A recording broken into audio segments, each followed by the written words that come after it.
তোফাজ্জলের যারা মাইরা ফেলাইছে আসলে অ্যাকচুয়ালি ওরা অনেক উপকার করছে। একটা তোফাজ্জলের উপকারটা হইলো, আমরা যারা এতিম আছি মনে করেন, তাদের আত্মীয় স্বজন তো সবাই থাকে কম বেশি, খালতো ভাই, মামতো ভাই, খালা মালা, হেটা সেটা অনেক কিছুই থাকে না, চাচা চাচা, বংশে কেউ না কেউ তো থাকে। তো তারা বছরে একবার কল দেয় না, কখনো জিজ্ঞেস করবে না।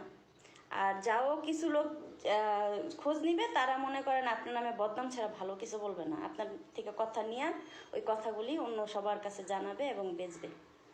তো তোফাজ্জলের কীভাবে ইয়ে করছে, ও বাইচা থাকলে ওর খাবারের জন্য লড়াই করতে হইতো, এইভাবে সবার কাছে চা খাইতে হইতো যে আমারে খাবার দেন। একটা সময় ওর বয়স হইতো, তখন ও রাস্তায় ভুইগা পয়রা মরতো। হ্যাঁ,